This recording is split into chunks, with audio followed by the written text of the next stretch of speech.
Japonaise en France, ma vie et mes rêves. Bonjour, je suis Megmi, une japonaise qui suit ses rêves en France. Merci beaucoup d'avoir été plus de 1000 abonnés sur TikTok. Cette vidéo, j'aimerais vous raconter mon parcours de vie à travers mes rêves. Je suis née à Kanazawa, dans la préfecture de Ishikawa, au Japon. Quand j'étais petite, je voulais être une princesse, puis mes rêves ont évolué, bijoutière, illustratrice, puis styliste du mode. Depuis l'école primaire, je passais mon temps à dessiner, à créer des bijoux en perles. J'adore créer. C'est là que j'ai aussi commencé à me passionner pour Internet. Ado, j'étais fascinée par la mode. Je travaillais dans une boutique d'accessoires. J'ai même pu participer aux achats et je me suis dit, un jour, j'aimerais avoir ma propre boutique. Mon premier voyage en France avait un but très précis, acheter des colombes. Mais ce voyage a bouleversé ma vision du monde. J'ai alors décidé de devenir graphiste.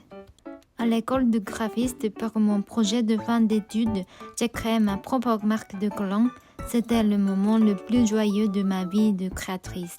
Ensuite, j'ai réalisé mon rêve, travailler comme graphiste à Tokyo, mais le rythme était trop intense et je finis par tomber malade. Après avoir quitté mon emploi, je suis retournée en France. Et là, j'ai ressenti cette fois, je veux y vivre. C'est à ce moment-là que j'ai commencé à m'écrire des lettres pour parler à mon moi du futur et lui raconter mes rêves. Petit à petit, j'ai commencé à imaginer la boutique idéale que je voudrais créer un jour. Avant mes 30 ans, je me suis dit qu'on n'a qu'une seule vie. Je devais faire ce dont j'ai envie. Je suis donc partie en France pendant un an, mais à cause du Covid, le pays a été confiné. De retour au Japon, j'ai réfléchi à ma vie. J'ai recommencé à dessiner sur iPad, j'ai découvert le monde du NFT, j'ai découvert des artistes du monde entier ainsi que pouvoir créer sans frontières grâce à Internet. C'est d'ailleurs grâce au NFT que j'ai rencontré mon mari, un vrai coup du destin. En participant au Japan Expo, je me suis dit qu'il y avait quelque chose que seul moi peux faire en France.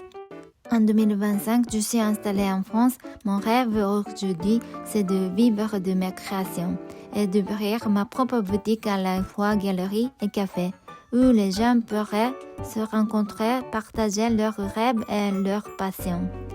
Sur cette chaîne, je partage ma vie en France, mes découvertes et les étapes de mon chemin vers mon rêve. Si mon histoire peut donner à quelqu'un l'envie de faire le premier pas, j'en serai très heureuse. Quel est ton rêve?